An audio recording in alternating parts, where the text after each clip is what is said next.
بریم 1 2 3.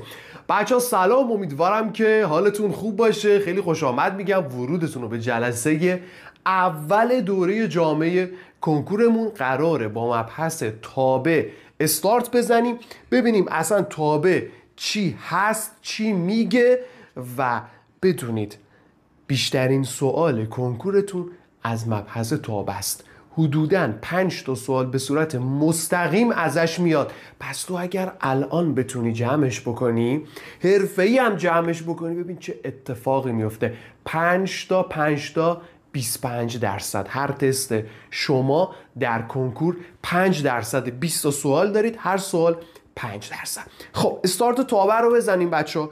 به دور از هر گونه حاشیه اضافه، این جزوه‌ای که در اختیارتون قرار گرفته، همتون دیگه این جزوه جذاب و فوق‌العاده زیبا رو دارید. فصل اول که تابع است، جامعه کنکور، بریم که استارتشو بزنیم از زیر صفر. تمام مباحث رو بهت میگم.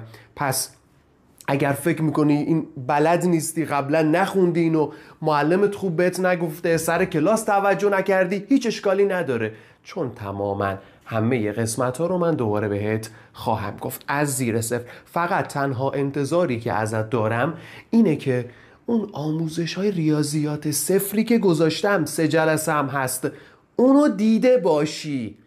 یعنی ریاضیات صفرت اوکی شده باشه و تو الان اینجا باشی. اومدم به صورت کامل توی فصل صفر هر آنچه تو نیاز داری از 7م 8م 9م کامل همه رو جمع کردم. پس اگر اونا رو ندیدی، اول برو اونجا اونا رو کامل یاد بگیر، بعد بیا سراغ جلسه اول که من دیگه اونا رو تکرار نکنم، وقتمون رو برای اونا نذاریم. یه سری محاسبات پایه است که هر دانش آموزی که وارد دبیرستان میشه دیگه باید اینا رو بلد باشه، یعنی ورودی 10 باشه باید اونا رو بلد باشه. خب بریم سراغ مبحث تابع. جزوتون رو لطفاً پرینت بگیرید، خوشگل مرتب کنارتون داشته باشید. استارت کار رو بزنیم. فقط من برای این جلسه رو جزوه نمیخوام بنویسم، جداگانه براتون آماده کردم. اینجا کار بکنیم با هم دیگه. اولین چیزی که میخوام بگیم تعریف زوج مرتب. آقا اصلا زوج مرتب چیه؟ ببین میگه به هر دوتایی که به صورت این قیافه رو داره، ببین یه آ یه بی، یه پرانتز میبینی 2 تا عدد اینجا، به این میگن زوج مرتب. حالا یکی اینجاست یکی اینجا، خب ترتیبشون هم مهمه، دقت کن. بهش گفتیم زوج مرتب. حالا به این اولیه، به این آه میگن عضو یا مؤلفه اول. پس اگر بهت گفتن مؤلفه اول کدومه، میگی آقا این اولیه. و به بی میگن عضو یا مؤلفه دوم. تمام. چی یاد گرفتم؟ اسم این زوج مرتبه. اولیه رو میگن مؤلفه اول یا عضو اول، دومیه رو میگن مؤلفه دوم. اوکی تا اینجا؟ خب مثال عددیشو ببینیم. مثلا به هم میگن 2 و 3. الان ایشون یک زوج مرتبه. یه زوج مرتبه. یه بحثی داریم به نام تساوی 2 تا زوج مرتب.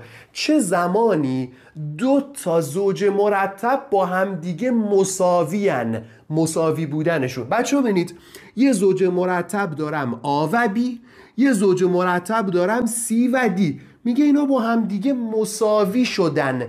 چه زمانی این اتفاق میفته؟ بچه جایی که میتونیم این حرف رو بزنیم اینه، بگیم اولیا با هم برابر، مؤلفه های اول با هم دیگه برابر باشن و مؤلفه های دوم هم با هم دیگه برابر باشن. یعنی چی؟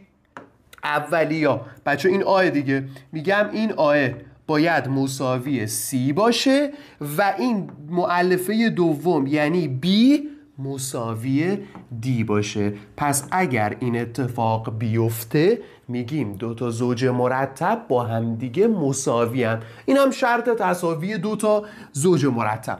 بریم با هم دیگه مثال ببینیم. سوال 1 جزوتون، تست 1 جزوتون میگه اگر این 2 تا زوج مرتب با یکدیگر برابر باشن، در این صورت x به اضافه y کدومه؟ بچه شرطش چی بود؟ این که اولیاشون با هم برابر باشن، دومیاشون با هم برابر باشن. بریم این کار انجام بدیم بچه ها. اولیا رو مساوی بذاریم، سبزا رو مساوی بذاریم. x به اضافه 4 رو من میام مساوی y منهای 4 میذارم. خب از این که چیزی به من نمیرسه، ببین 2 تا مجهول دارم، یه معادله نمیتونیم حلش بکنیم. تو فصل 0 یاد گرفتیم اگر یه معادله داشته باشیم، یه دونه مجهول داشته باشه، به راحتی قابل حله. اما اگر یه معادله 2 تا مجهول داشته باشه، هم x هم y اینجا مجهولن، هیچ کدومو ندارم، با یه معادله هم هر دوتاشون به دست نمیان. خب پس بریم از دومیه کمک بگیریم، قطعا اینم یه کمکی به ما خواهد کرد. بچه زردها رو مساوی همدیگه بذاریم، مؤلفه های دوم رو مساوی همدیگه بذاریم. منفی 7 مساوی چی میشه؟ 5 منهای x. اینجا دیگه معادله یه دونه است، کلن هم یه دونه مجهول داری، به راحتی میتونی مقدار x رو به دست بیاری. بچه چون این منهای x، با اجازهتون منهای x رو میارم این ور، علامتش مثبت میشه، این 5 هم اینجا باشه، منهای 7 بیاد این ور، علامتش عوض میشه، میشه مثبت 7. 7 رو با 12، 7 رو با 5 جمع میکنیم، جواب میشود 12. پس بچه ها تا اینجا چی شد؟ مقدار x به دست اومد 12. حالا ما که x رو داریم 12، خب یه معادله هم بالا داریم، میتونیم به جای x مقدارش رو بذاریم. به جای x میذارم 12 بچه اینجا، هرچی x میبینم به جاش میذارم 12. ببین میشه 12 به اضافه 4 مساویه با اینجا y منهای 4. خب این منهای 4 بیاد این ور، y به دست میاد دیگه، اون ور y تک و تنها، یه 12 و 4 که میشه 16، منهای 4 هم بیاد این ور، میشه به اضافه 4. 16 با 4 میشود 20. مقدار y هم به دست اومد 20. بچه چی میخواد از من؟ x به اضافه y، x من شده بود 12، y منم شده 20. 20 و 12 رو با هم دیگه جمع بکنیم، جواب میشود 32 و گزینه 4 میشه جواب این تست. پس اومدیم مؤلفه های اول رو با هم دیگه برابر گذاشتیم، مؤلفه های دوم هم با هم دیگه برابر گذاشتیم، معادله حل کردیم دیگه. هر آنچه نیاز بود تو متوسطه اول بوده و تو ریاضیات 0 هم به صورت کامل حل معادله درجه اول رو بهتون یاد دادم. خب بریم سراغ تست 2. میگه اگر این دوتا زوج مرتب با هم دیگه برابر باشن، مقدارش کدومه؟ آقا تست تکراری آوردی. بله دقیقاً تست تکراریه، اما تو محاسباتش یه چیزی داره که باز بر میگرده به فصل 0 که تو باید بلد باشی. چیه؟ دستگاه 2 معادله 2 تا مجهول. انتظار دارم بلد باشی از ریاضیات 0. باز هم من اینجا به صورت کامل مرورش خواهم کرد. بچه میگه این 2 تا زوج مرتب با هم برابرن، پس اولیاشون با هم باید برابر باشن، دومیاشون باید با هم دیگه برابر باشن. بچه اولیا رو مساوی بذاریم، 4 باید با x منهای 2y برابر بشه. خب اول من x منهای 2 تا y رو می نویسم، این باید برابر چند باشه؟ 4. خب بعدی چی؟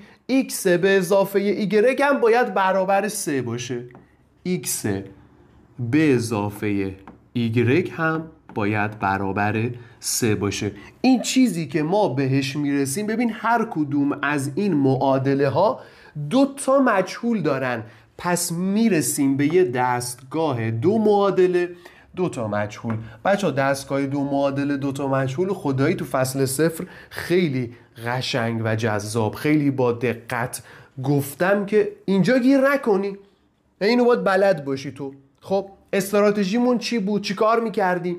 میگفتیم یا x یا y رو انتخاب میکنیم، یا x یا y. خب میایم ضریب هاشون رو قرینه همدیگه میکنیم. مثلا الان ضریب y بالا چنده؟ -2، پایین y چنده؟ -1. بالا x ضریبش یعنی عدد پشت سرش چیه؟ 1. ببین 1 نوشته نمیشه دیگه، پایین هم 1. یا x یا y رو انتخاب کن، ضرایبش رو قرینه کن. قرینه یعنی چی؟ یعنی اگر یکی 1 اون یکی بشه -1. اگر یکی 2 اون یکی بشه -2. اگر یکی 3 اون یکی بشه -3. بچه ها ببین الان ایگرگ رو من دوست دارم انتخاب کنم. چرا؟ چون منفی مثبتش اوکیه، فقط بالایی -2 پایینی -1. بچه ها اگر کل پایینی بیاد یه دونه ضرب در 2 بشه، خب ما این کار رو میتونیم انجام بدیم دیگه. این میشه 2x، این میشه 2y، این هم میشه 6. الان همه چی درسته. ببین -2y -2y ضرایب قرینه همدیگن. خیلی راحت میتونم از روش حذفی استفاده کنم و این دستگاه رو حل کنم. پس بچه من حالا میام اینا رو پاک میکنم، حالا بار اوله. خب میام دوباره مینویسم اینو برای شما، دستگاه رو دوباره مینویسم. بالایی که خودش x منهای 2y مساوی 4. پایینی ببین تک تکشون در 2 ضرب میشن. فهمیدی دیگه چرا ضرب در 2 کردیم؟ چون بالا -2 پایین -1. -1 در 2 میشود -2. بالا -2 پایین -2 قرینه هم دیگه میشن، راحت حذف میشن. پایینی ببین 2 در x میشه 2x، 2 در -y میشه -2y، 2 در 3 هم میشود 6. حالا به روش حذفی خیلی راحت قابل حله. بچه اینا رو به صورت ستونی با هم دیگه چیکار میکنیم؟ جمع میکنیم. x با 2 تا x میشه 3 تا x، -2y با -2y جمعش میشه 0.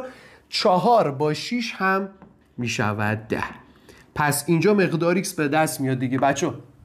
3x شده 10، طرفین رو یه تقسیم بر 3 بریم، مقدار x به دست میاد. ببین این 3 با 3 میره، x میماند، اونو برم میشه 10 سوم.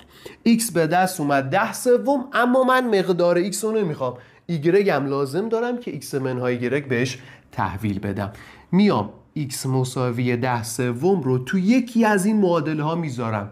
کدوم رو بذارم؟ هر کدوم که دلت میخواد، فرق نمیکنه. مثلا بالایی، تو بالایی به جای x میذاریم 10 سوم. ببینید بچه میشه 10 سوم منهای 2 تا y مساوی 4. موافقید منهای 2y رو بندازیم اونور؟ پس 2y مساوی میشه با یه دونه 10 سوم داریم، 4 میاد این ور میشه منهای 4. مخرج مشترک بگیریم از 3. چجوری بچه ها؟ ببینید این 4 مخرجش 1، بخواد مخرجش 3 بشه هم مخرج و هم صورت رو در 3 ضرب میکنیم. میشه 10 منهای 4 3 تا 12. 10 منهای 12 میشه -2. پس -2 سوم مساوی با 2y. -2 سوم مساوی 2y. من خود y رو میخوام. این 2y چی کار میکنیم؟ میایم طرفین رو یه تقسیم بر 2 میکنیم. یعنی ایشون اگر تقسیم بر 2 بشه 2 با 2 میره y میمونه. ایشون چی؟ اینم باید تقسیم بر 2 بشه. بچه محاسباتشو بیاید اینجا براتون توضیح بدم که گیج نشید. ببین 2y من شده چند؟ -2 سوم. من y میخوام، طرفین رو تقسیم بر 2 میکنیم. این 2 با این 2 میره، چی میمونه؟ y. خب ایشون باید تقسیم بر 2 بشه دیگه، درسته؟ حالا ببین -2 سوم توی صورت، 2 خالی تو مخرجه. خب میدانیم هر عدد به خودی خود یه مخرج 1 دارد. هر عدد به خودی خود یه مخرج یک دارد. ببین دور در دور، نزدیک در نزدیک. زمانی که یک کسر تو صورت مخرجم یک کسره، دور در دور، نزدیک در نزدیک. پس ایگرگ چجوری به دست میاد بچه؟ ایگرگ چجوری به دست میاد؟ دور در دور، دو یکی دوت میره صورت، نزدیک در نزدیک 3 2 6 تا، یه منفی هم داریم، منفی 2/6. این هم شد مقدار ایگرگ. میتونیم حالا 2/6 رو به یه 2 هم ساده کنیم دیگه. 2 تقسیم بر این منفی که سر جای خودش، 2 تقسیم بر 2 میشه 1، 6 تقسیم بر 2 میشه 3. پس مقدار ایگرگ به دست اومد منفی 1/3. بچه خیلی با جزئیات گفتم و شد خیلی راحت رد شن از این، اصلا توضیحات اینقدر ریزشو ندن. باز هم اگر ایراد و اشکالی داشتی پشتیبانی برات گذاشتیم. این دوره به صورت کامل پشتیبانی داره که هر جو سوال و ایراد و ابهامی داشتی بتونی بپرسی. آیدی پشتیبانی سوالتو بپرس، به صورت کامل برات توضیح میدم. و حتما اگر محاسباتشو فکر میکنی داری گیج میشی یه بار دیگه ببین، اشکال نداره که. پس ایگرگ به دست اومد منفی 1/3، ایکس هم به دست اومده 10/3. ایکس منهای ایگرگ رو میخواد بچه. ایکس من 10/3 منهای ایگرگ. ببین خود ایگرگ منفی 1/3. دقت کن یه منفی اینجا داریم، خیلی از بچه اینجا یه منفی رو یادشون میره سوتی میدن.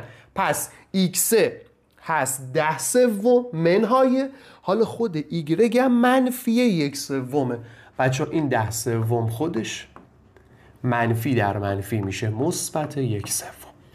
خب مخرج ها مثل همه، مخرجه رو می نویسم 10 به اضافه 1 11، 11/3 و جواب گزینه 1. یه خورده این سواله رو آوردم که یه دستگاه دو معادل دو مجهولی ببینی که کسری داره در میاد. ساده هاشو تو فصل 0 ریاضیات گفتم و ساده های دستگاه دو معادل دو مجهولو تو ریاضیات 0 گفتم. اینجا یه خورده جوندارش کردم که یه خورده محک خوب بخوری. اینم از تست 2 بریم سراغ تابع و روش های نمایش آن. امیدوارم تا اینجا خوب یاد گرفته باشی. خب بچه تابع چیه؟ اصلا اسم تا اینجا اصلا وارد تابع نشدیم ما، هرچی بود در مورد رابطه و زوج مرتب توضیح دادم واسه تو. تابع چیه بچه؟ ببینید تابع مثل یه دستگاه میمونه. اینو ببین، این اف یه دستگاه، یه ورودی من بهش میدم، یه خروجی تحویل میگیرم. پس یه چی بهش میدم، یه چی بهم تحویل میده. چه مثالی بزنیم؟ ببین فرض کن این یه مثلا تیشرت تنمه، کارگاه تیشرت، یه دوستاتون دور هم دیگه جمع شدین، یه کارگاه تیشرت زدین مشتی و داری تولید میکنید. بچه این کارگاه تیشرت شما اگر باشه، شما یک ورودی دارید، یعنی یه چیزی وارد کارگاه شما میشه، بعد یه عملیاتی، یه سری اقدامات روش انجام میدید و یه خروجی تحویل میگیرید. پس یه ورودی داریم و یه خروجی داریم. یه چیزی شما وارد کارگاه میکنید، یه چیزی تحویل میگیرید. خب ما ورودی رو اگه اسمشو بذاریم X، خروجی ما میشود Y. پس X رو میدیم به تابع، Y به ما تحویل میده. خب بچه این F چرا اسمشو F میذارن معمولا؟ ابتدای کلمه فانکشنه، یعنی یه اقدامی انجام دادن، یه عملیاتی انجام دادن. خب تو این ورودیه رو یه بلایی سرش در میاری که خروجی به تحویل بده دیگه. مثلا اون کارگاه تیشرتی که شما زدی، ورودیت چی میشه؟ ورودیت چه میدونم نخ و پنبه و رنگ و این چیزا میشه، خروجیت میشه تیشرت. ساده، مارکدارا من نمیپسندم، شاید شما بپسندید، سادهش همیشه شیکه، بدون طرح. اوکیه؟ خب ورودی دادیم به تابع، به ما خروجی داد. مثلا بچه ها، مثلا بیایم تابع رو ما بگیریم آقا 2x، اسم این تابع ضابطش باشه 2x، قیافش باشه 2x، کارگاه 2x.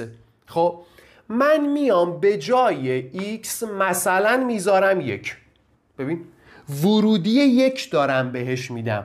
بچه ورودی 1 بهش بدیم یعنی میریم به جای x 1 میذاریم، میشه 2 تا یکی دیگه، 2 ضرب در 1 2، خروجی 2 به هم تحویل میده. پس یه ورودی دادم، یه خروجی به هم تحویل داد. بریم یه عدد دیگه تست کنیم. مثلا ورودی بدیم 2، یه بلایی سرش در میاد. بچه به جای x بذاریم 2، میشه 2 ضرب در 2، یعنی 4. اگه ورودی 3 بدم میشه 2 ضرب در 3، 6. یه سری ورودی دادم، یه سری خروجی به هم تحویل داد. اوکی؟ خب بچه این ورودی ها رو توی ریاضی بهش میگن دامنه. دارم درسای جلوترم کم کم بهت میگم. این خروجی هایی که به تو تحویل میده بهش میگن برد. پس یه سری ورودی دارم، یه سری خروجی. حالا میام اینا رو به صورت زوج مرتب مشخص میکنم. زوج مرتب رو که بهت گفتم دیگه بچه، 1 دادیم 2 تحویل گرفتیم. ببین پس میشه زوج مرتب 1 و 2، مؤلفه اول مؤلفه دوم. خب بعدی بچه، بعدی 2 دادم 4 تحویل گرفتم، میشه 2 و 4. بعدی 3 دادم 6 تحویل گرفتم، میشه 3 و 6. پس اینو به صورت زوج مرتب برات نوشتم. اسمش چیه؟ F. پس میگن F مساویه با آکولات باز میکنیم، این میشه نمایش زوج مرتبی. ایشونو اومدم به صورت زوج مرتب بهت نشون دادم. حالا ازت سوال میپرسه، میگه آقا به این اف 1 دادیم به ما چند داده؟ میگیم 1 دادیم به ما 2 داده، 2 دادیم به ما 4 داده، 3 دادیم به ما 6 داده. خب اولا بچه کلی اسم این رابطه است، یعنی بین این عددها یه ارتباطی وجود داره، یه رابطه‌ای وجود داره. حالا شرطی داریم برای تابع بودن، یعنی هر چی که تو میای اینجوری مینویسی قرار نیست تابع بشه. یه سریاش تابع هستن، یه سریهاش تابع هستن. روابطی که داری، خب داریم، بعضیاش خوبن، همشون خوب نیستن. حالا شرطی که ما میخوایم بذاریم برای خوب بودن اون رابطه چیه؟ چه رابطه خوبه؟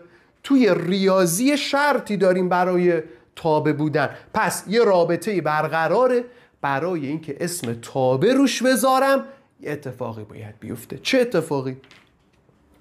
اتفاق اینه، این اتفاق فرخنده و بزرگ و مبارک اینه: به ازای هر ورودی، یعنی هر ورودی که من داشته باشم فقط یه خروجی. به ازای هر ورودی فقط یه خروجی. یعنی چی؟ یعنی آقا اگر داری 1 میدی، این عدد 1 فقط یه خروجی بهت بده. بله فقط به من 2 داده. اینجوری نیست که من بهش 1 بدم 2 تا عدد بهم به عنوان خروجی بده. تفلک فقط یه دونه داده. بعدی ببین، بهش 2 دادم بهم 4 داده. یه ورودی دادم یه خروجی گرفتم. آیا 2 تا خروجی گرفتی؟ نه، فقط 4 گرفتم. 3 دادم 6 گرفتم. یه ورودی دادم یه خروجی گرفتم، 2 تا نگرفتم. خب بیم کرده ربطش بدیم اون رابطه. ببین یه نفر با یه نفره دیگه، اوکیه دیگه. میگم فلانی با فلانیه، یه نفر با یه نفر، یه مرد یه زن. اوکیه دیگه، جامعه میپسند. حالا عامل فساد، یه مرد وقتی میشه 2 تا، ببین 2 تا به 2 نفر وصل بشه، فاتحه همه صلوات، خراب شد آقا، کار خراب شد، جامعه نمیپسندد، میگن خوب نیست. اوکیه؟ ببین یه نفر به 2 نفر نه کار خراب شد. آقا مثال بزن، مثال ببینیم. تابعی دارم به نام، اسمشو مثلا بزنیم جی، اشکال نداره که اسم دیگه، یکی جیه، یکی اچه، یکی کاه، یکی اف، اسم بچه همونطوری که اسم تو محمد، اسمون نقی، اسمون تقی، اسمون که چه میدونم. حالا بدش کن. آقا ببین میگم 1 دادیم به ما 2 داده، 2 دادیم به ما 4 داده، 1 دادیم به ما 7 dاده. آیا این تابع هست یا تابع نیست؟ سوال پرسیده، آیا تابع هست یا تابع نیست؟ کار خراب را پیدا کنید، کار خراب را پیدا کنید بچه. 1 دادم، 1 دادم 2 تحویل گرفتم، 2 دادم 4 تحویل گرفتم، باز دوباره 1 دادم 7 گرفتم. این یکی چه نامردیه، این یکی چه نامردیه، این یکی هم داره به من 2 میده، هم داره به من 7 میده، در آن واحد 2 تا خروجی داره به هم میده. تابع نیست. کار خراب شد، کار خراب شد. مفسد فی‌الارض 1، مفسد فی‌الارض 1. تمام شد. پس این میگیم تابع نیست. اما ایشون بچه ها تابع بود، هر ورودی فقط یه دونه خروجی به ما تحویل داد. بچه ها یه مثال هم بگم. ببین مثلا تابع H داریم، به صورت زوج و مرتب فعلا داریم با هم دیگه کار میکنیم، روش های دیگر نمایش هم داره، جلوتر میگم بهت.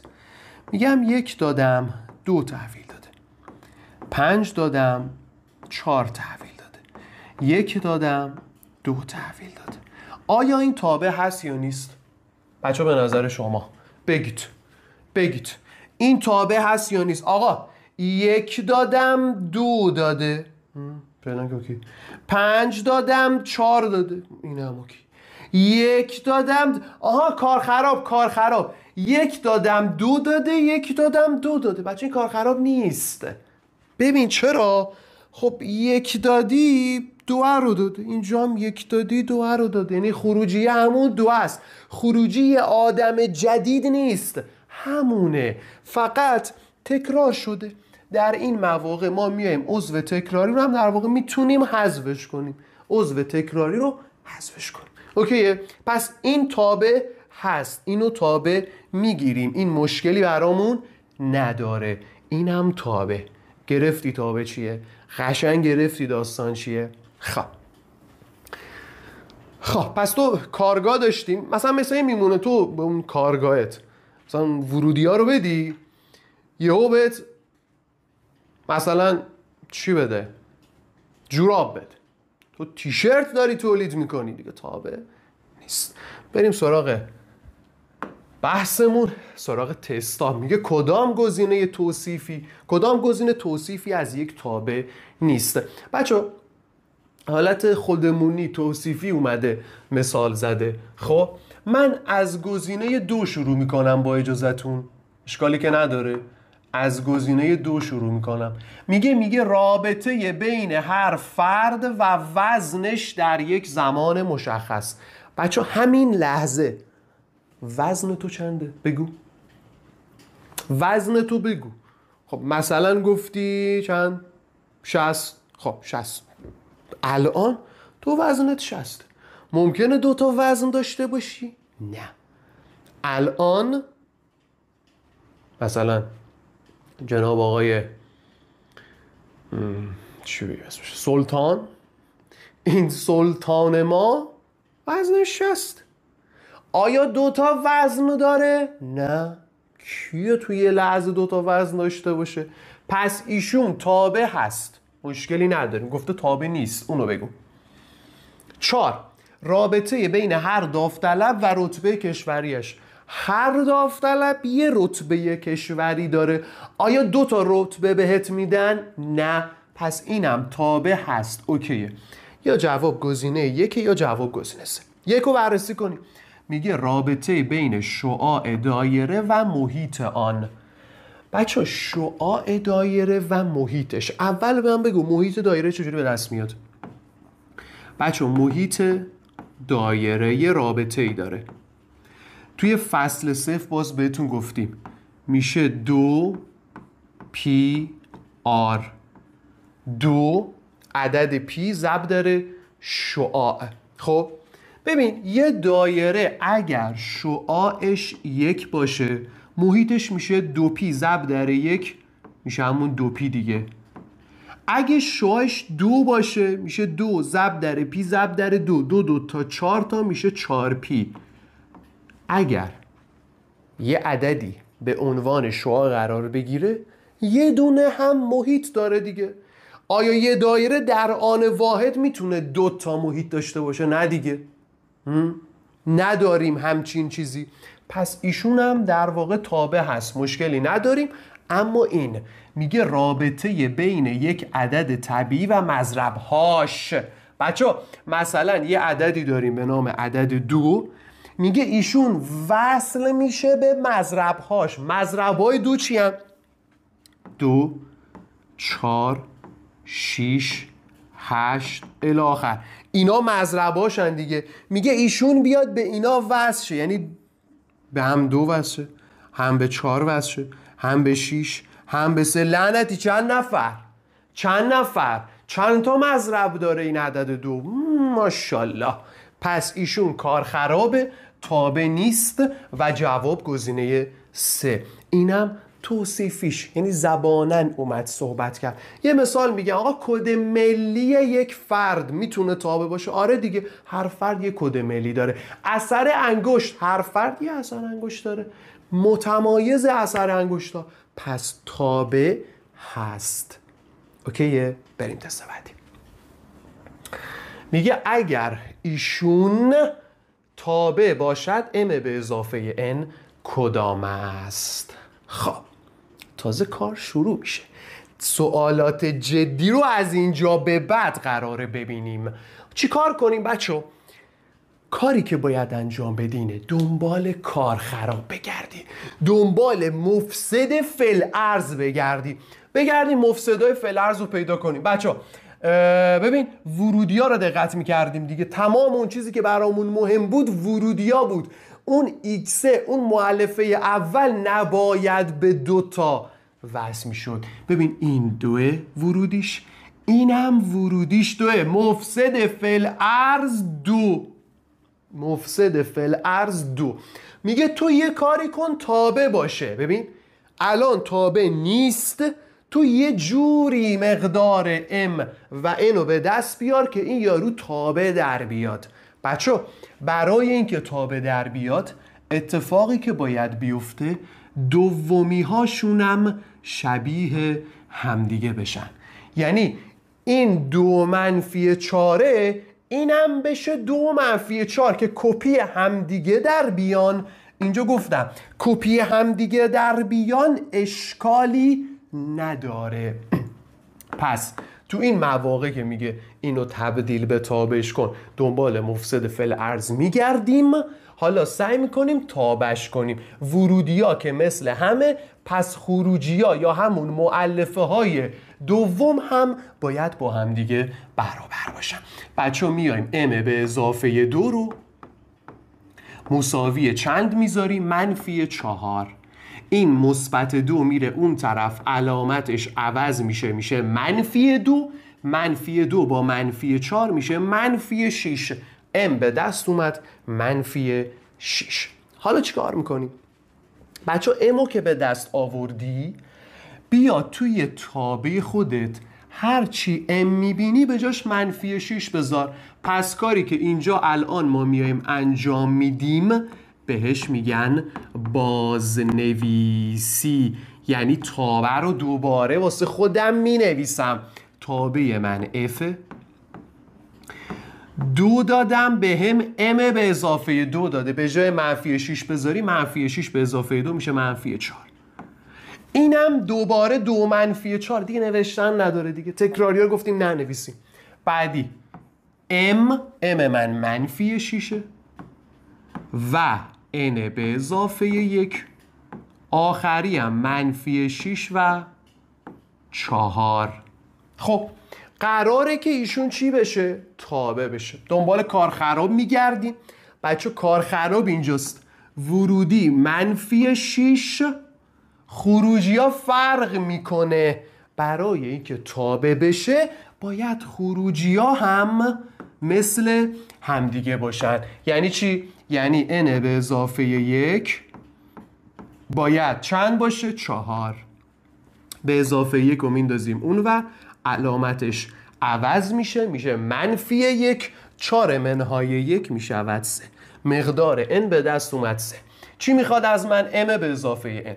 بچه ها m من منفی 6، n منم 3. منفی 6 به اضافه 3 میشه منفی 3 و جواب گزینه 3 هست. اینم یه سوال خوب، یعنی تازه سوالات خوب از اینجا به بعد شروع میشن. سخت‌تر هم داریم، ما کار میکنیم با هم دیگه.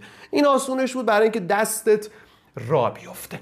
بریم تست 5. میگه به ازای چند مقدار آ. دقت کن، گفته چند مقدار آ، نگفته آ چنده. خیلی دقت کن، تو تستا اینا رو میبینی.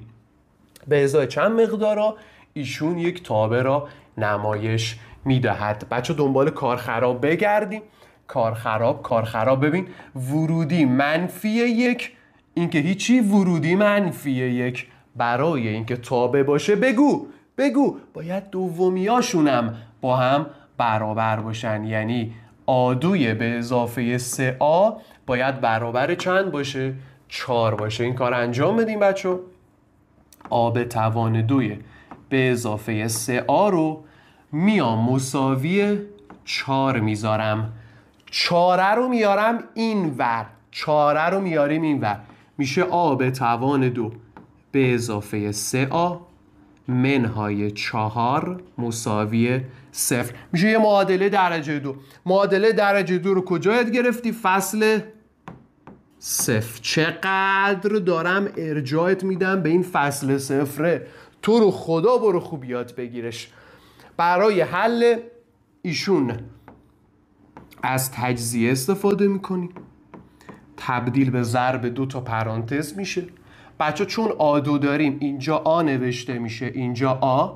خب این منفی 4 ضرب 2 تا عدده، این مثبت 3 جمع 2 تا عدده.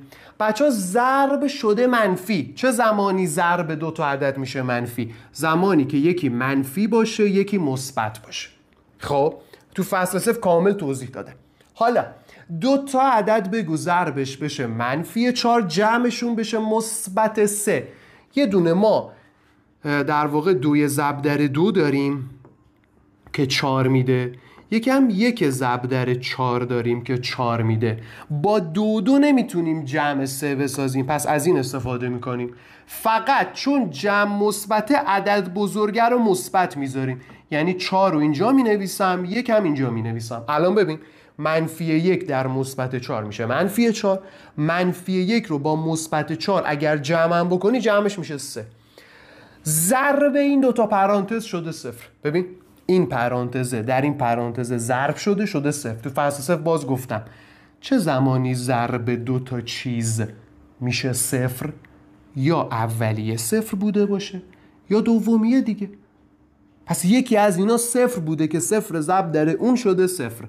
پس یا ایشون 0 بوده یا ایشون 0 بوده یا اصلا هر دوتاشون. اولی و مساوی 0 بذاریم بچه. آی منهای 1 رو مساوی 0 بذارم، از اینجا مقدار آ به دست میاد مثبت 1. اینو مساوی 0 بذاریم، آی به اضافه 4 رو مساوی 0 بذارم، آ به دست میاد -4. برم گزینه 3 رو بزنم، خوشحال و خندان گزینه 3 رو زدی. اما دانش آموزه اینجوریه، وقت میذاره، تستو حل میکنه، گزینه رو میزنه، خوشحاله که 1% گرفته، کارنامه میاد غلط. ببین چه اتفاقی افتاد. دانش آموز وقتش رو گذاشت، تایمش رو از دست داد، سوالو زد، غلط زد، نه تنها درصدی بهش تعلق نمیگیره، نمره منفی هم میگیره. چرا؟ چون به این تهدید ما دقت نکرد. من یه تهدید نوشتم اینجا، تمام ریزکاری‌های طرح‌ها رو بهت گفتم. بچه‌ها اگر 2 تا مقدار برای آب دست آوردی سریع بگو هر 2 تا پس قبوله.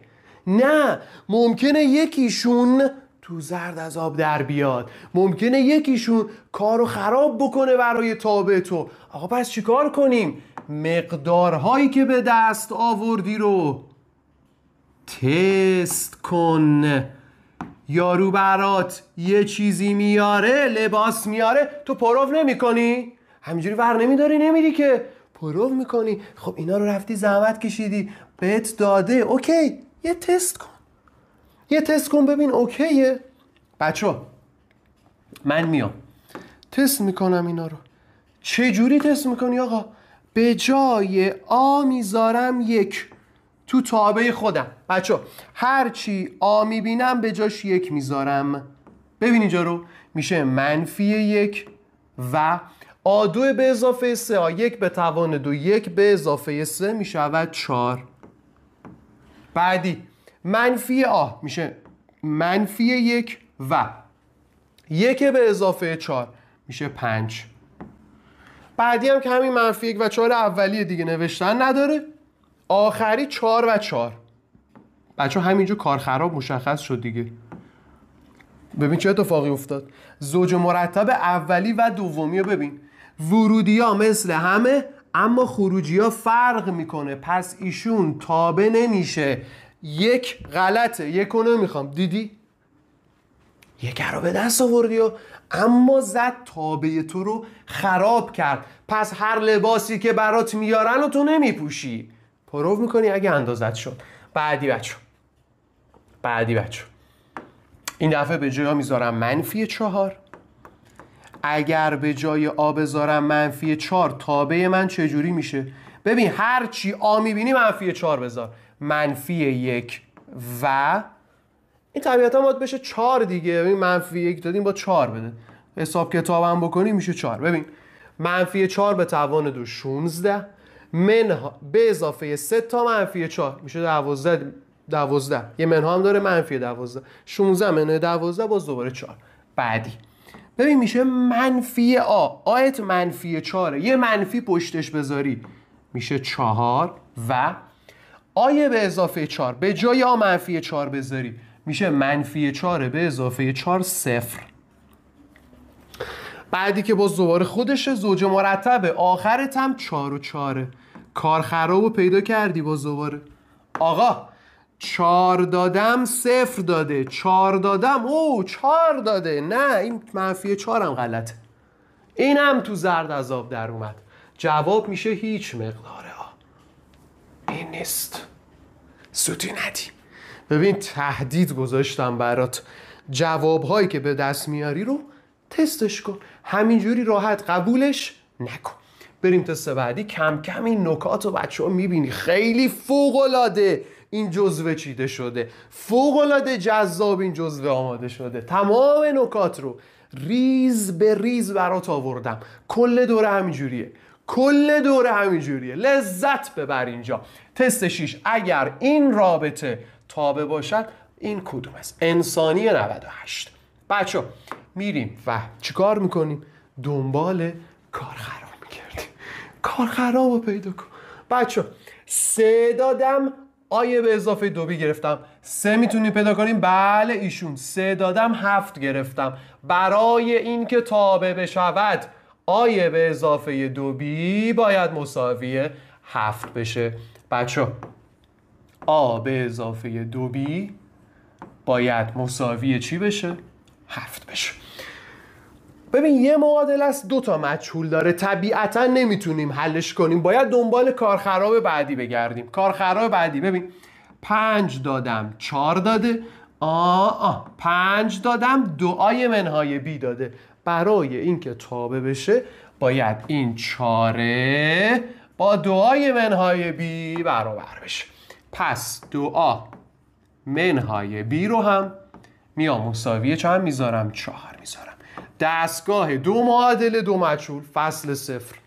فصل صفر چی کار میکردیم؟ یا آ یا بی رو انتخاب میکردیم، ضرایبشون رو قرینه همدیگه میکردیم.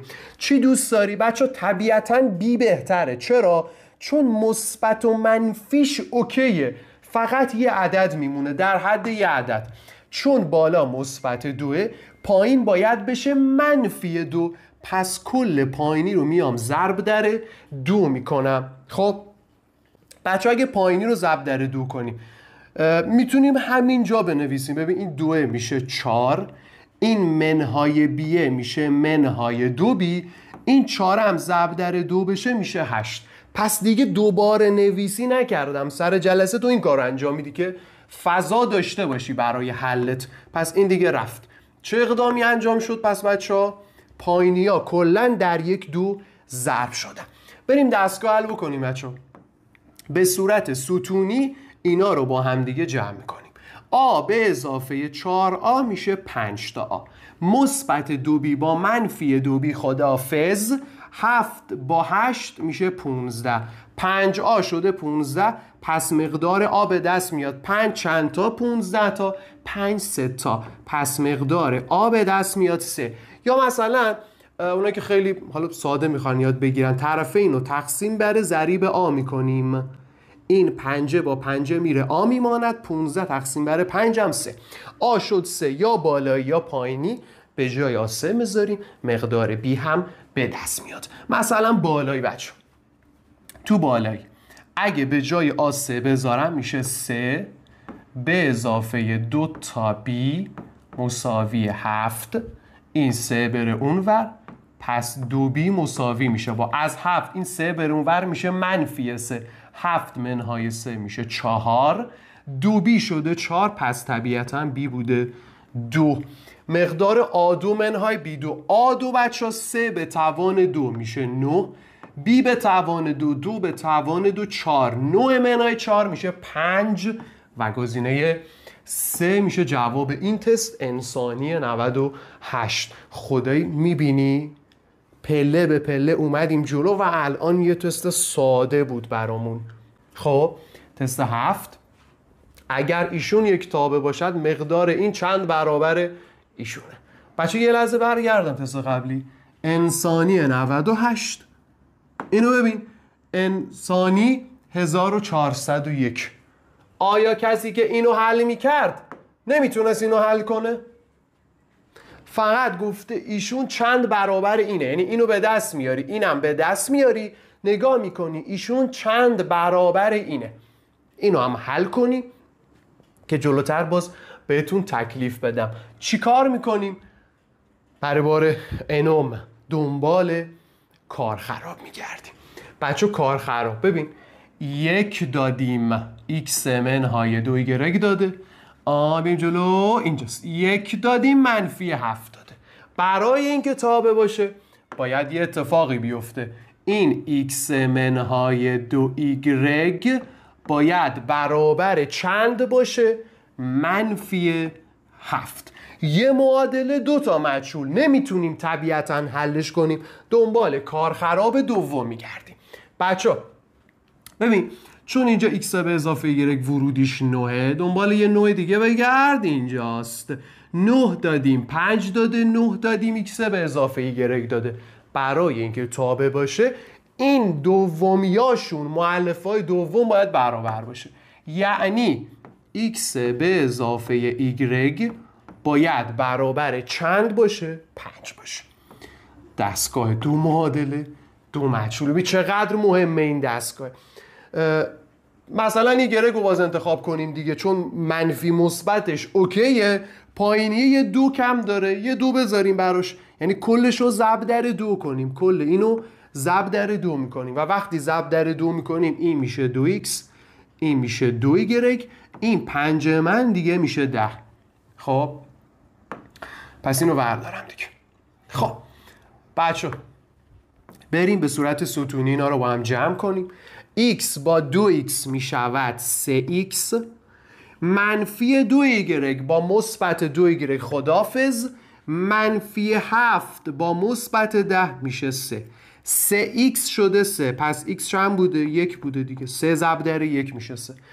یا بالایی یا پایینی، به جای x 1 بذاریم. چی دوست داری؟ کدوم دلت میخواد؟ مثلا بالایی، به جای x 1 بذاریم، میشه 1 منهای 2 تا y مساوی منفی 7. بچه y ضریبش منفیه، بندازیمش اون ور مثبت بشه، پس 2y این ور یه دونه 1 داریم، منهای 7 بیاد این ور میشه مثبت 7، با 1 جمع میشه 8. 2y شده 8، 2 ضرب در چی میشه؟ 8 ضرب در 4، پس y من بوده 4. به به، تمام. مقدار اینو به دست بیاریم، x2 اضافه y2، x2 1 به توان 2 میشه 1، y2 4 به توان 2 میشه 16، 16 به اضافه 1 میشه 17، پس ایشون شد 17.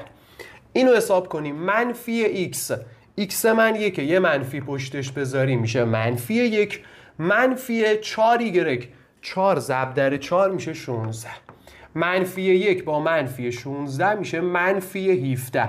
میگه ایشون چند برابر ایشونه، یعنی چی؟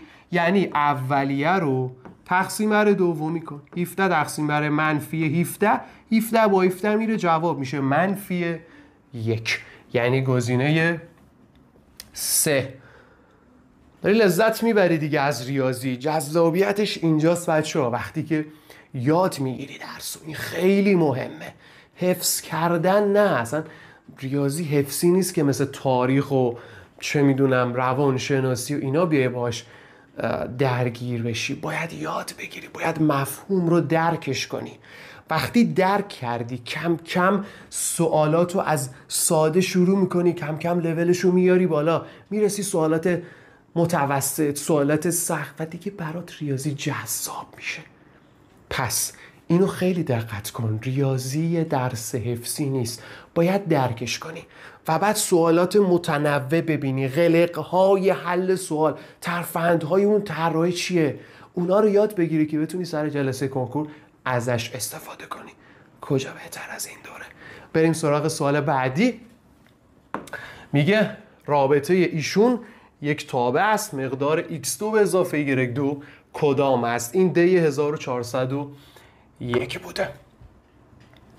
بچه میریم دنبال کار خراب میگردیم طبیعتا. ببین کار خراب، ورودی آ دادم، x به اضافه y داده. باز جلوتر ورودی آ دادم، m2 منهای 1 داده. اما یه ذره دقت کنی یه کار خراب دیگه هم داره. آ دادم 4 داده. آقا 3 تا زوج مرتب، آره اشکالی نداره. این 3 تا رو با هم برابر بذار. بیا x به اضافه y رو میام مساوی میذارم با m به توان 2 منهای 1 مساوی چند؟ باز دوباره 4. پس ببین x به اضافه y مساوی m2 منهای 1 مساوی 4. طبیعتا از اینجا موافقی دیگه، این اتفاق میفته. m2 منهای 1 برابر چنده؟ 4. از اینجا تو میتونی مقدار m رو به دست بیاری. ولی بذار دنبال کار خراب دیگه همونم بریم. ببین b دادیم m2 داده، b دادیم x منهای y داده، پس طبیعتا بچه ها x منهای y باید برابر چند باشه؟ m به توان 2. یعنی m به توان 2 رو من نیاز دارم اینجا که این عددش رو ببینی. ببین x به اضافه y مساوی 4، تو عددش رو میبینی. اینجا x منهای y عددش رو نمیبینی که دستگاه دو معادل دو تا مجهول تو تشکیل بدی. چیکار میکنیم؟ از این زرده استفاده میکنیم. مگه m2 منهای 1 نشده 4؟ بچه m2 منهای 1 مگه نشده 4 منهای 1 بره اونور، پس M2 میشه 5. M2 5، پس به جای این میذاریم 5. X به اضافه Y هم که 4 دیگه، دستگاه 2 معادله 2 مجهول. بچه X به اضافه Y مساوی 4 بود، این که اصلا اوکی. اینم الان به دست آوردیم. X منهای Y مساوی چند؟ 5.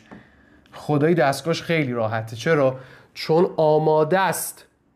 آماده است. ببین مثبت Y منفی Y ضرایب قرینه است، آماده نوش جان کردن. بچه اینو بریم سراغ حلش. آماده است دیگه. جمع کنیم به صورت ستونی. X با X میشود 2x، مثبت Y با منفی Y میره، 4 به اضافه 5 هم میشه 9. 2x شده 9. من x رو میخوام.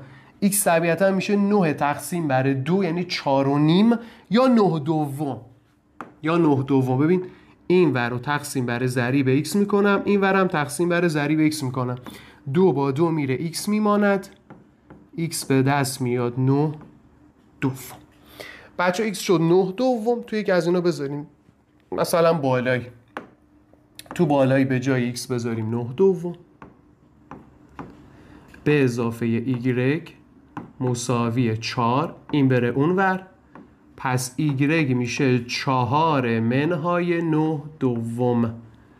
به این 4 میام مخرج 1 میدم، باید مخرجش بشه 2 ضرب در 2 میشه دیگه. پس مقدار y من به دست میاد. y مساوی مخرج مشترک 2.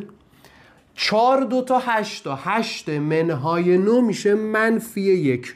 پس y شد منفی 1 دوم، x منم 9 دومه. مقدار اینو میخواد. بچه بیا اینجا. x2 رو به توان 2 برسونیم. دقت کن 9 دوم رو بخوای به توان 2 برسونی، 9 به توان 2 میشه 81. این 2ش به توان 2 میشه 4. پس ببین یک کسر رو وقتی بخوای به توان 2 برسونی، صورت جداگانه به توان 2 میرسه، مخرج جداگانه به توان 2 میرسه. شد 81 چهارم به اضافه y به توان 2. بچه منفی 1 دوم به توان 2 برسونی، منفی به توان 2 کلا به توان یه عدد زوج میشه مثبت. خب 1 به توان 2ش میشه 1، 2 به توان 2 هم میشه 4. مخرج مشترک 4. 81 به اضافه 1 میشه 82. بچه 82 چهارم. ببین 80 اگر بود میشد 20 دیگه. 20 ضرب در 4 اون میشه 20 کوچولوی کوچولو جلوتر 20 و نیم. ببین 2 چهارم همون 1 دومه. 1 دوم هم نیمه. یه نیم به 20 اضافه کنیم میشه 20 و نیم و جواب گزینه 2. بریم تست سنجش 1402. یک کوچولو سوال جدیدتریه. میگه مجموع مقادیر M برای اینکه ایشون تابع نباشد. دقت کن میخوایم این یارو تابع نشه. خب چی داریم؟ مشکل کجاست؟ ببین همه اینا ورودیاشون فرق میکنن. ببین 1 2 3 4 5.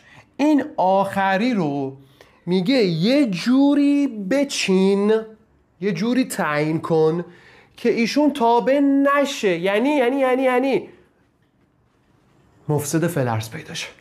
مفسد فی‌الارض میخوایم. بچه برای اینکه این تابع نشه باید این امه با یکی از این زردا برابر شه دیگه. برای اینکه تابع در نیاد این امه باید با یکی از این زردا برابر بشه، یعنی ورودی ها یکسان بشن، خروجی ها فرق کنن. این دو ام با اون مؤلفه دوم اینا فرق داشته باشه. تا اینجا موافقی با من که این امه باید یکی از این ورودی ها باشه. مثلا من میذارم این اولیه 1 رو بذاریم. خب اگر به جای ام بذارم 1، خب اگه به جای ام بذارم 1، این زوج مرتبه چی میشه؟ میشه 1 و 2 برابر 1 یعنی 2. زوج مرتب آخر من میشه 1 و 2. چون این 1 و 2 اولی هم 1 و 2 مشکلی برام ایجاد نمیکنه، چون شبیه همن، کپی همدیگن. تو درسنامه‌اش گفتم شبیه همدیگه بودن تابع هست، مشکلی برام ایجاد نمیکنه. پس این اوکیه، با این مشکلی نداریم. فرض کنیم این دفعه 2 باشه. ام من این دفعه چی بشه بچه ها؟ 2 بشه. اگه 2 بشه زوج مرتب آخر چی میشه؟ میشه 2 و 2 برابر 2 یعنی 4. زوج مرتب 2 و 4 داریم. ما اینجا 2 و چند داریم؟ 2 و 8. تو الان آخرش هم یه 2 و 4 اضافه کنی آیا تابع میشه؟ نه دیگه. این 2 دادی 8 دادی، 2 دادی 4 داده، مفسد فی الارض، پس تابع نمیشه. از اونایی که میخواد، یعنی سوال میگه تابع نباشه، یکی از اون اما شده 2. خب بریم بعدی. باز دوباره این دفعه 3 رو امتحان کنیم. به جای ام بچه ها میذارم 3.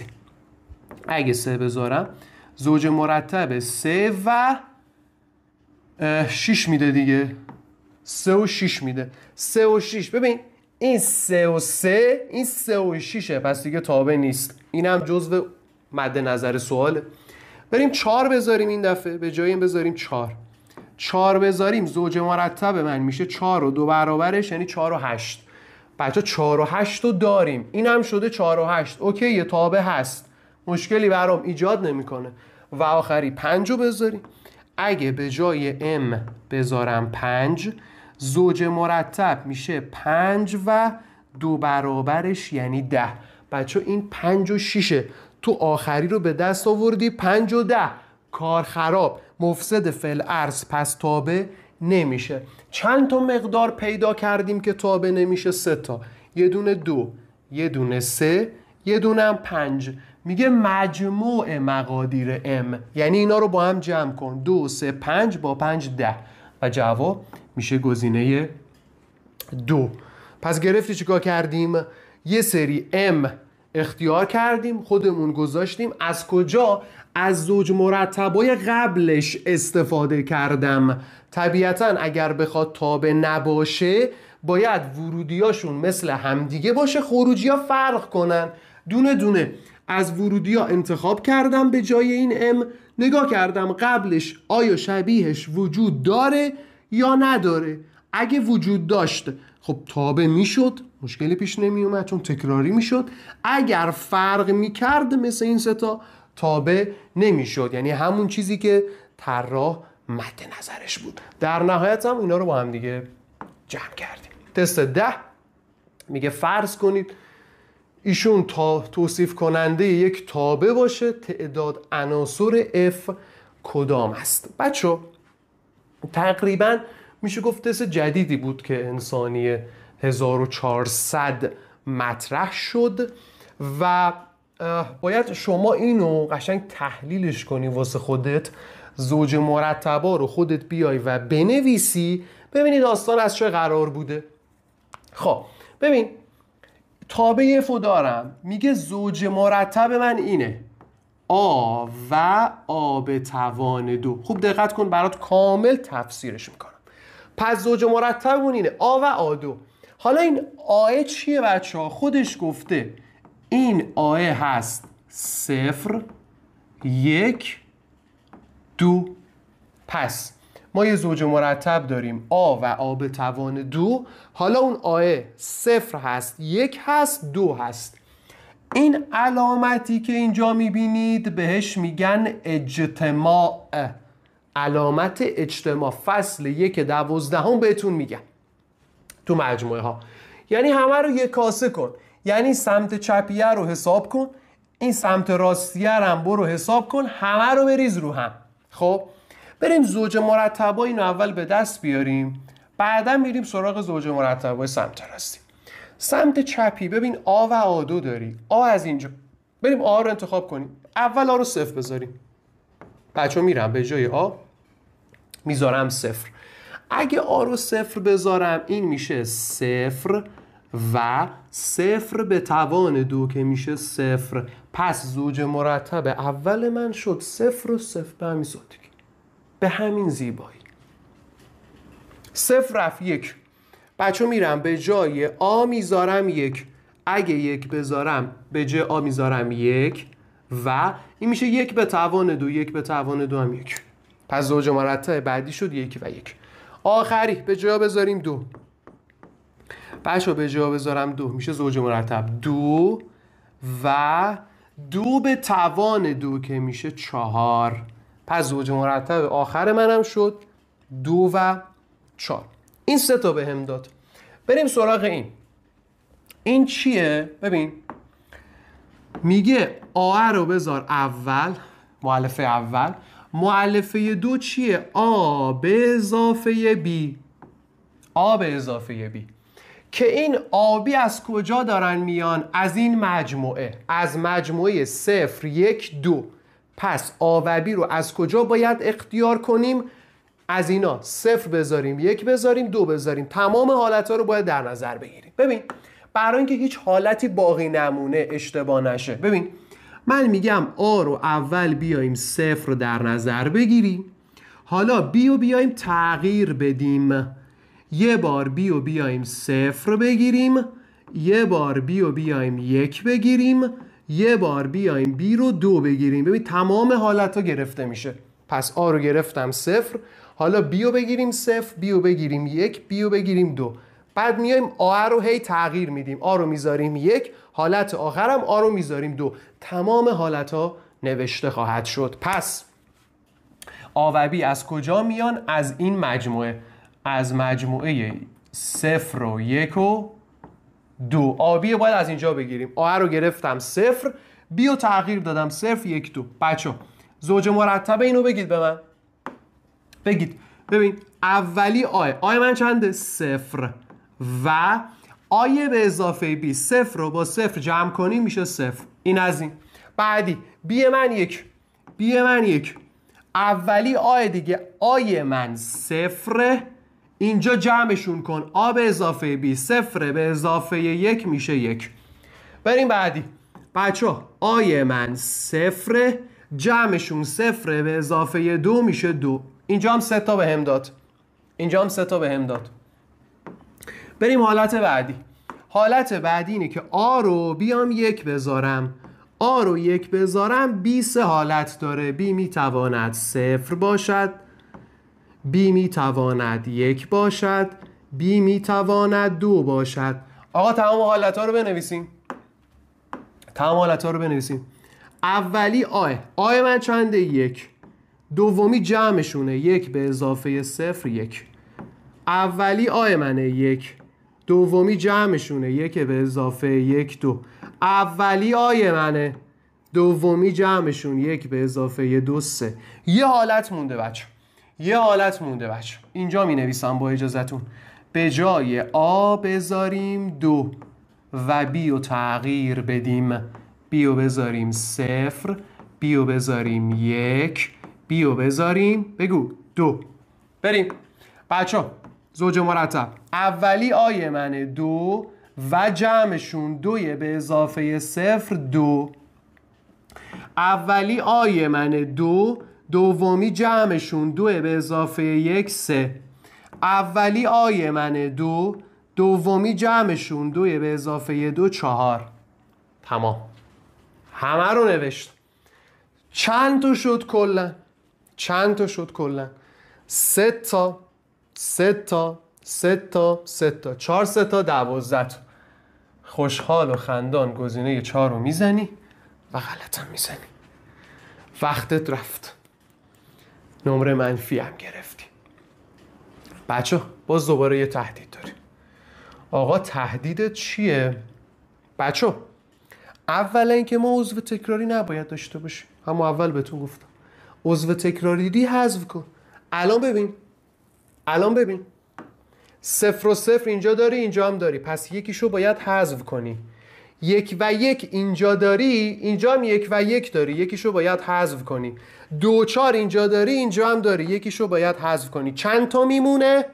3 تا 3 تا 9 تا، یعنی جواب گزینه 2. اما باز این سوال یه مشکلی داره. چه مشکلی؟ آقا گفته تابع F. در صورتی که اگه دقت کنی ببین 2 2 2 3 2 4 کجاش تابع است؟ کجاش تابع است. اگر میخواستیم اینو هم منظور کنیم، تابع بودن هم منظور کنیم، باید 2 تا از این میزدیم. اینجا ببین 1 و 1، 1 و 2، 1 و 3، 2 تا هم از این حذف میکردیم. اینجا ببین 0 و 0، 0 و 1، 0 و 2، 2 تا هم از این حذف میکردیم که کلا 3 تا میمون، اصلا تو گزینه‌ها نبود. پس اینجا رو خب طراح عزیز بیخیال این موضوع شده، گفته همینایی که مونده اوکی 9 تا. پس جواب شد گزینه 2. تست 11 و آخرین تست توی این جلسه میگه به ازای کدام مقدار ام رابطه زیر تابع هست. بچه ایشون قراره که تابع باشه. میخوام بذارم به عهده خودتون، سوال قلمچیه 1403 بوده، دنبال کارخراب بگردین. خب اگه دقت کنید مشخصه دیگه M2 منهای 4، M2 منهای 4. پس چه اتفاقی باید بیفته؟ دومیاشون برابر باشن. M2 میشه 9، پس M به دست میاد دیگه. فقط یه سوتی اینجا ندید. M به توان 2 وقتی میشود 9، اینجا خود M هم میتونه مثبت 3 باشه، هم میتونه منفی 3 باشه. دقت کن، هم 3 به توان 2 میشه 9، هم منفی 3 به توان 2 میشود 9. حالا میری تست میکنی دیگه، تست کردنش با تو میری تست میکنی، هم 3 رو تست میکنی، یه بار به جای M میذاری 3، ببینی چه اتفاقی میفته. یه بار به جای M میذاری منفی 3، ببینی چه اتفاقی میفته. یکیش باید کارو خراب کنه دیگه، طبق گزینه هایی که داریم یکیش باید کارو خراب بکنه. جواب این سوال رو کامل حل کن و آیدی پشتیبانی برای من ارسال کن. این تکلیف این جلسه است. تکالیف بچه به صورت کامل باید حل بشن. تکلیف انجام ندی یعنی چی؟ خب جلسه رو ندیدی، زیاد دقت نکردی و زیاد پیگیر نیستی. یعنی دانش آموز پیگیری من نمیشناسم تو رو، جدی نمیشناسم تو رو. پس حتما این تکلیف رو انجام بده و آیدی پشتیبانی برای من بفرست. تکالیف این جلسه رو برات آوردم، پایان جلسه اول دوره جامعه کنکورمون برای بچه‌های انسانی. تکالیفش حل تست‌های جزوه. یعنی چی بچه‌ها؟ شما یک بار دیگه تمام تست‌های جزوه رو باید بشینی و خودت حل کنی. یه بار دیگه این من حل کردم برات، جزوه نویسی انجام میدی، یه بار دیگه کاغذ قلم میگیری و شروع میکنی سوالات جزوه رو خودت یه بار دیگه حل میکنی، به اضافه اون تکلیفی که براتون گذاشتم، به اضافه تکلیف که تست چند بود؟ تست 11 بود دیگه. تست 11 جزوت هم حل میکنی. 2. حل تستای کتاب تست. از کتاب تستی که بهت گفتم تو دوره گفتم بهت، از اون میری سراغ سوالاتی که زوج مرتبیه، مثل اینا زوج مرتبیه. خب مفهوم تابع زوج مرتبی، میشینی و همچین سوالاتی که توی جزوت هست و توی کتاب تستت هست رو همشو حل میکنی دیگه به عنوان تکلیفه. و حل که کردی باز برای من میفرستی. قرار نیست خوشگل مشکل بیای بنویسی، مشق که قرار نیست انجام بدی. خب از اون چک نویست، از اون کاغذ قلمی که نوشتی و حل کردی، از همون یه عکس بگیر بفرست که بدونم تکالیف رو انجام دادی. مثلا می نویسی تست 4 در واقع کتاب تست، یه فضای حلی گرفته ازت دیگه، حل میکنی و در واقع برای من میفرستی. در مورد نحوه تست زنی هم تو پنلتون براتون ویدیو میذاریم و دیدن ریاضیات صفر. این برای بچه‌ای که تا این لحظه ریاضیات صفر رو ندیدن. اگر ندیدی حتما برو ریاضیات صفر رو ببین که جلسات بعدی باز دوباره بهش برمیگردیم. خسته نباشید. این تا اینجا فقط برای بچه‌ای که هنوز تو دوره جامعه کنکور ما شرکت نکردن و میخوان که شرکت کنن، یه شرایط بسیار ویژه در نظر گرفتیم. بچه تو این دوره قرار چیکار بکنیم؟ تو دوره جامعه کنکورمون ما آموزشی مفهومی و تستی داریم. یعنی مفاهیم رو دیدی جلسه اول کامل مفهوم برای جا انداختم، در کنارش اون جاهایی که میشه خب روش های تستی هم من به شما خواهم گفت، ولی دقت کن اول باید مفهوم رو بلد باشی. خود روش های تستی هم از خود مفهومه گرفته شدن، از دل اون مفهومه گرفته شدن. اینجوری نیست که از آسمون داره میاد یه دست روش تستی، نه دیگه، این یه مفهومی بوده، از دل اون مفهوم روش تستی میاد. اینا رو به صورت کامل بهتون میگم. جزوه اختصاصی هر فصل که خب دیدید دیگه، طبیعتا اول کار من بهتون جزوه رو نشون دادم. این جزوه ماست که برای هر فصل شما این جزوه رو دارید، یعنی هر فصل یه همچین جزوه شیک و جذاب و فوق‌العاده‌ای تحویل خواهی گرفت. همه سوالا رو من آوردم اونور براتون حل کردم و آزمون‌های فصل به فصل به همراه کارنامه داریم. یعنی تابع که تموم شد ما یه آزمون از شما میگیریم از مبحث تابع و بهتون کارنامه میدیم که بدونی وضعیتت چطوره، چقدر تابع رو یاد گرفتی، چقدر مسلط شدی. پشتیبانی تخصصی که اصلا خودم عاشق اینم، از همه مهمتر به نظر من بعد از یه آموزش مفهومی اینه تو بتونی رفع اشکال داشته باشی. آقا برات سوال پیش اومد میخوای چیکار کنی؟ یه برنامه‌ای میخوای، آقا من از کجا شروع کنم؟ سوالات مشاوره‌ای تو پاسخ داده بشه تو حوزه درس ریاضی.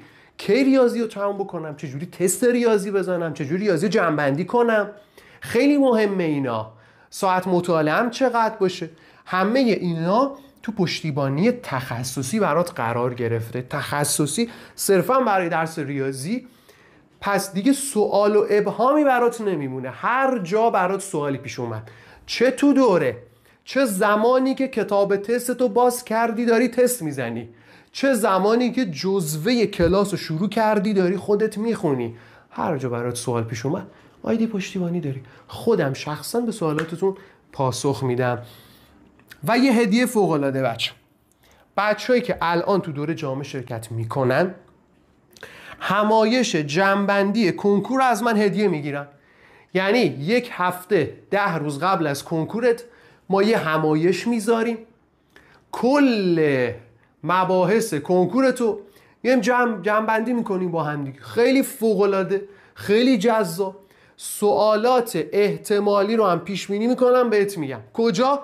تو همایش جمع‌بندی کنکور. اینو به صورت رایگان هدیه از من دریافت میکنی که خودش یه ارزش خیلی فوق‌العاده‌ای داره. بقیه میان هزینه میکنن جداگانه براش، تویی که تو دوره جامعه با من هستی اینو از من هدیه میگیری. چی از این بهتر؟ کاری میکنم درس ریاضی بشه نقطه قوتت، فقط به شرط این که دل بدی. دل بده با من، بیا یاد بگیر، جزوه نویسی کن، تکالیف تو انجام بده، آزمونا رو شرکت کن، سوال داشتی پشتیبانی کنار تیم، بعدم میای تو همایش ریاضی تو جمع میکنی میری سر جلسه مینتره کنی. این اتفاقیه که برات خواهد افتاد. بچه برای شرکت تو دوره جامعه اگر هنوز شرکت نکردید کافیه یه پیام به من بدید. آیدی @رضا_ساراکی، اینستاگرام دایرکت پیام بدید، میتونید ثبت نامتون انجام بدید. کانال تلگراممون هم آیدیش همینه، هم تلگرام، میتونید وارد چنل تلگرام هم بشید. تو قسمت بایو آیدی خودم هست، میتونید پیام بدید بلا هم دوره جامعه رو شرکت کنیم و یه کد تخفیف هم براتون میذاریم دیگه. کلمه جامعه، یعنی بچه‌ای که این کلمه رو بگن یه تخفیف فوق‌العاده هم ما براشون در نظر میگیریم. یعنی بدونیم که ایشون این دانش آموز وقت گذاشته جلسه اول رو دیده دیگه، کلمه جامعه رو هم به ما بگی تخفیف فوق‌العاده برات در نظر میگیریم که بیای تو دوره رو بهتر کنیم. خسته نباشی، امیدوارم تو جلسه دوم ببینمت پرقدرت‌تر بریم بهتر کنیم.